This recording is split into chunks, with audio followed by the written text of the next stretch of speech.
क्या आप जानते हैं कि आज के इस युग में दुनिया भर के डॉक्टरों का सबसे बड़ा कॉम्पिटिटर कौन है? डॉक्टर चाहे कोई भी हो, अनुभवी हो या अमेच्योर हो, कंसल्टेंट हो या जनरल प्रैक्टिशनर हो, मॉडर्न मेडिसिन का डॉक्टर हो या फिर आयुर्वेदिक, यूनानी या अन्य किसी भी पैथी का, सबके लिए एक नया प्रतिस्पर्धी और कॉम्पिटिटर बनता जा रहा है डॉक्टर गूगल। जी हाँ, आज की दुनिया में डॉक्टरों को सबसे ज़्यादा भय जिस चीज़ का होने लगा है वह उन मरीज़ों का जो इंटरनेट पर अपनी बीमारियां ढूंढते हैं, उसका इलाज जानना चाहते हैं और अपने आप पर उसको लागू कर डॉक्टरों से उस अंदाज में, उस तरीके से सवाल जवाब करते हैं। इस बीमारी को ईडियट का अर्थ है internet derived information obstruction treatment. इसे साइबर कॉन्ड्रिया भी कहा जाता है, या जैसे पेंडेमिक होता है या एपिडेमिक होता है या एंडेमिक होता है, इसे इन्फोडेमिक के नाम से भी पुकारा जाता है। एक वक्त था जब आप बीमार पड़ते थे या आपको कोई तकलीफ़ महसूस होती थी तो आप अपने परिजनों से परामर्श करते थे। अगर छोटी मोटी तकलीफ़ होती थी तो वही आपका इलाज कर देते थे, कोई घरेलू रेमेडी बता देते थे, या फिर आप अपने फैमिली डॉक्टर को कॉल करते थे, उन्हें पूछ लेते थे।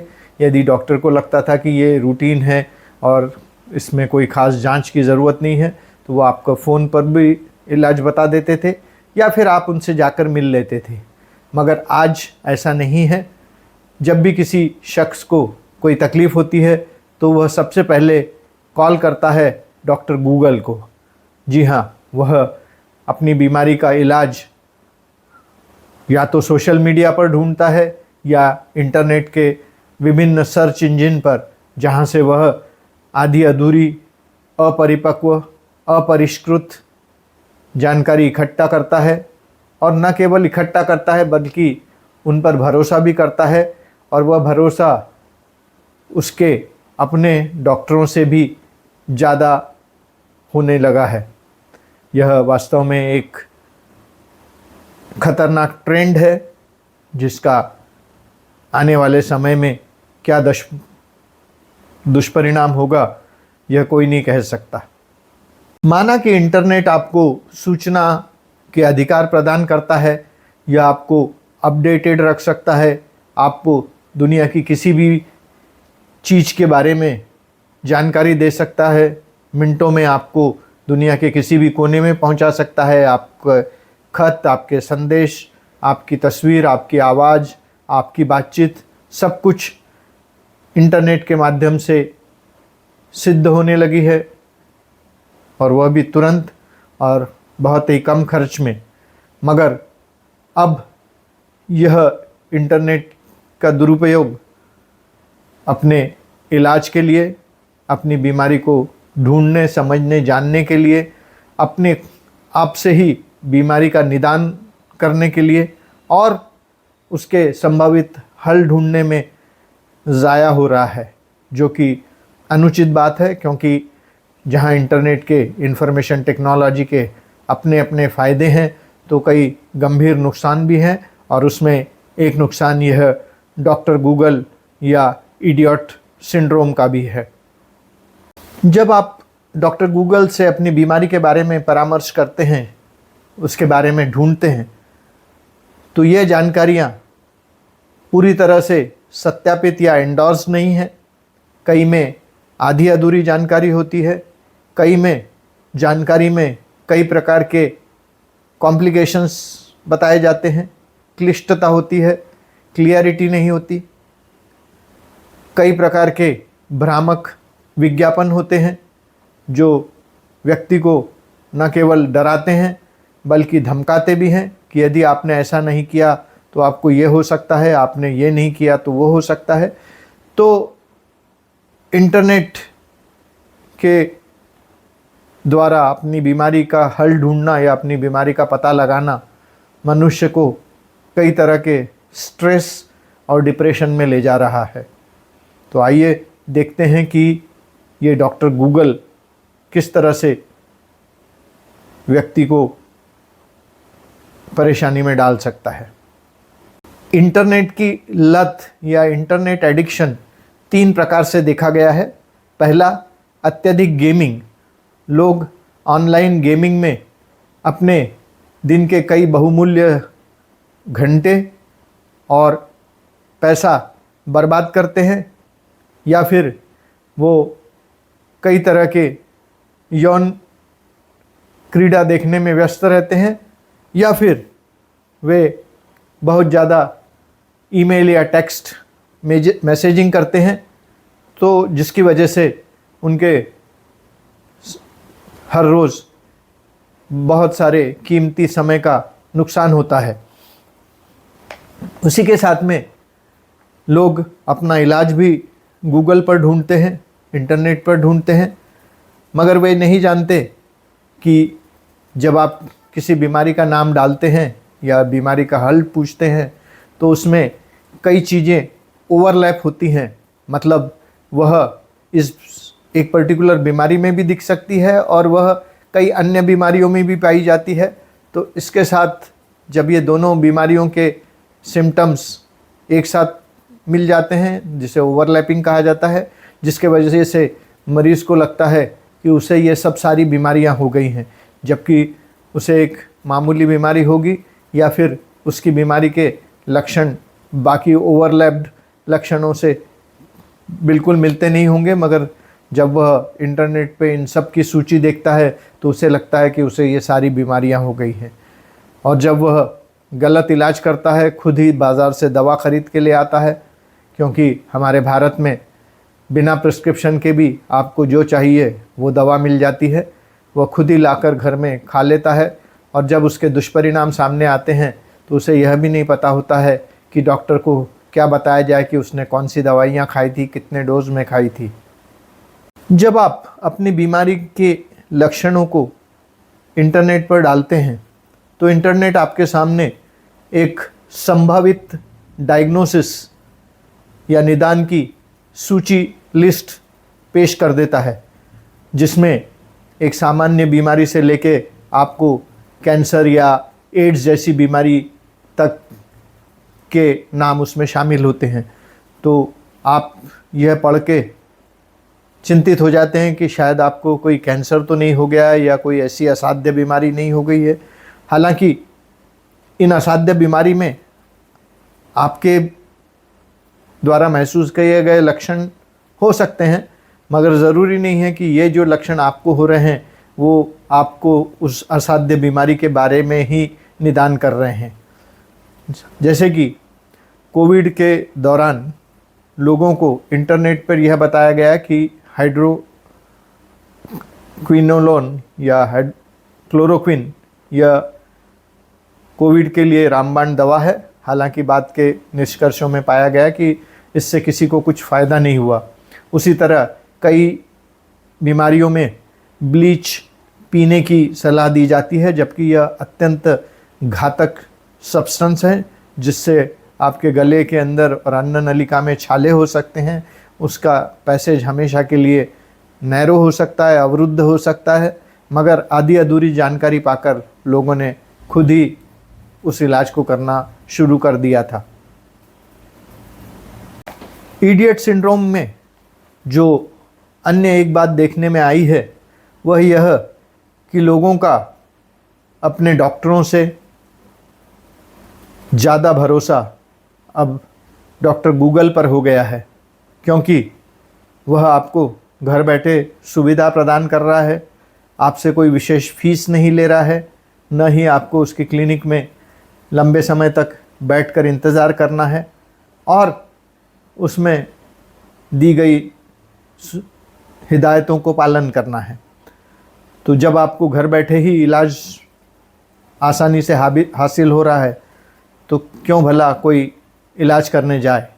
मगर मरीज़ यह भूल जाता है कि डॉक्टरों का इलाज जो है वह उनके अनुभव, उनके बरसों के चिंतन, रिसर्च और प्रैक्टिकल अप्रोच पर डिपेंड करता है, ना कि केवल किताब या गूगल पर आधारित जानकारी पर। तो मरीज़ और डॉक्टरों के बीच में अविश्वास की भावना बढ़ने लगी है, क्योंकि मरीज़ चाहता है कि डॉक्टर वही भाषा बोले जो उसने इंटरनेट पर पढ़ी, देखी और सुनी है, जबकि डॉक्टर अपने अनुभव के हिसाब से मरीज़ को उसकी बीमारी के बारे में बताता है और उसका इलाज करता है। अब यह कैसे पता हो कि आप में से कौन इस इडियट सिंड्रोम से ग्रसित है, पीड़ित है, या आपको यह बीमारी हो गई है? तो सबसे पहले तो मामूली लक्षण होने पर भी आपको अपने आप पर गंभीर बीमार होने का शक होने लगना, मामूली सी बीमारी को इंटरनेट पर पढ़ी हुई जानकारी के हिसाब से अपने आप को बहुत ज़्यादा बीमार समझना, अपनी बीमारी के लक्षणों को फीड करके घंटों इंटरनेट पर उसका सर्च करना, रिसर्च करना, उस पर मनन करना, इंटरनेट पर अपनी बीमारी के बारे में ढूंढते समय आपको घबराहट होना, पसीना आना, कंपकंपी छूटना। इंटरनेट पर जब आप लक्षण फीड करते हैं और उसके रिज़ल्ट आते हैं, तो उसके रिज़ल्ट एक मामूली बीमारी से लेकर बहुत ज़्यादा गंभीर बीमारी के तरफ दिखाते हैं, और आपको यह लगता है कि आपको वह सबसे गंभीर बीमारी हो चुकी है, और इसके चलते आप हताशा मतलब हेल्पलेसनेस, डिप्रेशन और कई बार तो सुसाइडल टेंडेंसी की तरफ चले जाते हैं, जिससे आपको लगता है कि अब आगे दुनिया ख़त्म है, क्योंकि आपको ये भयानक बीमारी हो चुकी है। इसी के साथ में लोग या इस इडियट सिंड्रोम से पीड़ित लोग हर वक्त अपने हर लक्षण को इंटरनेट पर ढूंढकर बेचैन रहना, अस्वस्थ रहना पसंद करते हैं।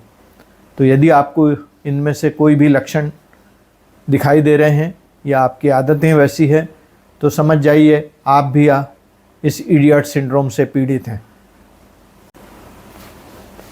क्या आपको पता है कि इंटरनेट पर जो जानकारी डाली जाती है वह एक्सपर्ट्स द्वारा, इस फील्ड में काम करने वाले लोगों द्वारा तो डाली ही जाती है, मगर इसके साथ भ्रामक प्रचार करने वाली कंपनियां, विभिन्न फेक वेबसाइट्स और साइबर क्राइम करने वाले लोगों के द्वारा भी इंफॉर्मेशन प्रोवाइड की जाती है। और यदि आपको उस वेबसाइट या उस लिखने वाले की विश्वसनीयता पर पूरा भरोसा नहीं है, तो आप कई बार गंभीर चक्र में पड़ सकते हैं, जिसमें आपका स्वास्थ्य और पैसा दोनों का नुकसान हो सकता है। यह नहीं है कि डॉक्टर लोग इंटरनेट का इस्तेमाल नहीं करते, वे भी अपनी जानकारी में इजाफा करने के लिए, अपने आप को अपडेटेड रहने के लिए रेगुलरली इंटरनेट का सहारा लेते हैं, कुछ नई जानकारी प्राप्त करने के लिए। मगर वे जानते हैं कि कौन से स्रोत, कौन से सोर्सेस ऑथेंटिक हैं, विश्वसनीय हैं, और कौन से सोर्स पर भरोसा करना चाहिए। मगर एक आम व्यक्ति इन सब बातों को नहीं समझता और उसे इंटरनेट पर दी गई हर जानकारी सच लगती है, जबकि जैसा कि मैंने पहले भी कहा कि हैकर्स, स्पैम, फिशिंग करने वाले लोग, कई कंपनियां गलत जानकारी जुटाती हैं, दिखाती हैं, आपको भ्रमित करती हैं, आपको कंफ्यूज करती हैं, और न केवल आपको कंफ्यूज और भ्रमित करती हैं बल्कि आपको डराती हैं, धमकाती हैं, आपसे बीमारी के नाम पर अलग अलग तरीके से पैसे ऐंठने का भी काम करती हैं।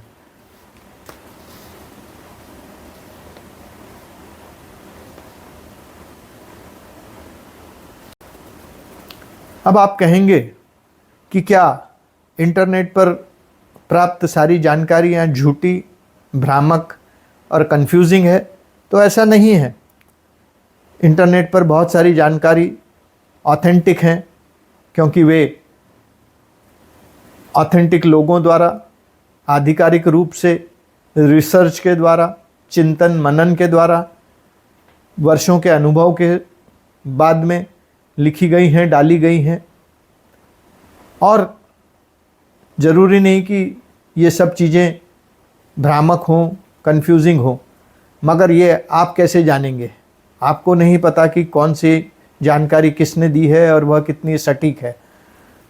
और इसलिए बेहतर होगा कि यदि आप अपनी बीमारी के बारे में इंटरनेट पर जानना चाहते हैं तो ज़रूर जानिए, देखिए, पढ़िए, समझिए, कुछ पॉइंट्स नोट कर लीजिए और फिर अपने चिकित्सक के पास, डॉक्टर के पास जाकर अपनी बीमारी की विभिन्न शंकाएं प्रस्तुत करिए, डॉक्टरों से सवाल पूछिए और आपको संतुष्ट होने तक वो आपके सवालों का जवाब देंगे।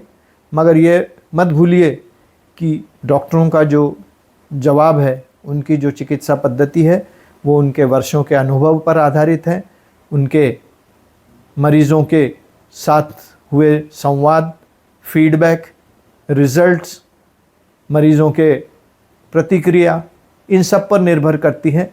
वे जानते हैं कि किस बीमारी में किस तरह का इलाज होना चाहिए और वे बेहतर ये जानते हैं कि किस बीमारी का यह इलाज नहीं होना चाहिए।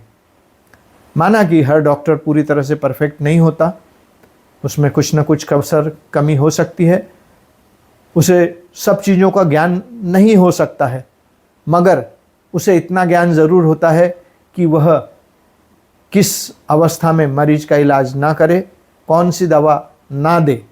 वह उचित दवा दे या ना दे यह एक अलग बात है, मगर वह अनुचित दवा आपको देता नहीं है। मैं मानता हूं कि गूगल पर जितनी जानकारी उपलब्ध है, इंटरनेट के डिफरेंट सर्च इंजन पर जितनी जानकारी उपलब्ध है, उतनी दुनिया में किसी डॉक्टर के पास नहीं है। मगर जिस चीज़ का डॉक्टर गूगल के पास अभाव है वह है विवेक का, कॉन्शियस का, अंतरात्मा का, क्योंकि वह तो एक मशीन है। मगर वहीं आपका डॉक्टर जब आपका इलाज करता है तो वह बीमारी के पहलू पर ही नहीं, मरीज़ की मनोदशा, उसकी आर्थिक स्थिति, उसकी फैमिली बैकग्राउंड, उसका पुराना इतिहास, उसके सराउंडिंग्स, सर्कमस्टांसेस और प्रेजेंट सिचुएशन का आकलन कर, एनालिसिस कर फिर इलाज करता है। जबकि डॉक्टर गूगल को इस तरह का कोई भी ज्ञान नहीं होता है। वह केवल आपके सामने थाली परोस देता है। अब ये आप पर निर्भर करता है कि आप उसमें से क्या खाएं, क्या ना खाएं। आपको कोई चीज़ पसंद नहीं है, फिर भी आपको ज़बरदस्ती खाना है। जो चीज़ आप ज़्यादा खाना चाहते हैं वह आपको सीमित मात्रा में मिलती है। वहीं आपका डॉक्टर आपके परिजनों की तरह बिहेव करता है। वह आपको आपकी पसंदीदा चीज़ ज़्यादा परोसता है, जो चीज़ आपको पसंद नहीं है उसे टाल देता है, वो आपको परोसता नहीं। तो ये जो फ़र्क है, ये इंसान और मशीन के बीच का फ़र्क, यह डॉक्टर गूगल में आपको हमेशा दिखाई पड़ेगा। अब यह डॉक्टर गूगल पर अपनी बीमारी खोजने और उसका इलाज करने की बीमारी लगी कैसे? तो इसके लिए बहुत कुछ कोविड पेंडेमिक जिम्मेदार है, क्योंकि उस समय जब लोगों को घरों के भीतर रहने की सलाह दी जाती थी, आपस में मिलना जुलना बंद था, उस समय में लोगों को बीमार पड़ने पर एक ही ज़रिया था अपनी बीमारी के बारे में जानने का, वो था इंटरनेट सर्च। क्योंकि डॉक्टरों के यहाँ जाने में, संक्रमण का खतरा होने में, और यहाँ तक कि डॉक्टरों ने भी अपने मरीज़ों को देखने की संख्या सीमित कर रखी थी, तो लोगों ने घर पर ही बैठकर गूगल पर सर्च करना शुरू किया। और चूंकि यह इतना आसान था कि आपको बिना कोई पैसा खर्च किए, बिना डॉक्टर के पास गए, बिना डॉक्टर के परामर्श के लिए वक्त गंवाएं, घर बैठे इलाज मिल रहा था तो लोगों ने उसे अपना नियमित हिस्सा बना लिया, उनकी दिनचर्या बन गई कि रोज़ अपनी बीमारियों के बारे में, परिजनों की बीमारियों के बारे में, मित्रों की बीमारियों के बारे में न केवल वे इलाज ढूंढने लगे बल्कि खुद को एक्सपर्ट समझ लोगों को इलाज भी सुझाने लगे, सलाह भी देने लगे और खुद भी आधे अधूरे डॉक्टर बन गए। और फिर जब धीरे धीरे कोरोना संक्रमण कम हुआ, यह आदत और बढ़ती गई और अब हाल ये है कि अधिकांश मरीज जिन्हें इंटरनेट उपलब्ध है वे डॉक्टरों से परामर्श करने से पहले डॉक्टर गूगल से कंसल्ट करते हैं और उसके बाद ही यदि उन्हें फ़ायदा नहीं होता है वे स्वयं चिकित्सा करते हैं, सेल्फ मेडिकेशन करते हैं, तरह तरह के उपाय करते हैं घरेलू, और फिर जब फ़ायदा नहीं मिलता है तो फिर डॉक्टर के क्लिनिक की ओर रुख करते हैं। तो आने वाला समय इंफॉर्मेशन टेक्नोलॉजी में और नई क्रांतियाँ लाएगा, मगर यह क्रांति डॉक्टर गूगल को और ज़्यादा पावर देती है या लोग वापस एक मरीज़ बन के डॉक्टर के पास जाना शुरू करते हैं, यह तो आने वाला वक्त ही बताएगा।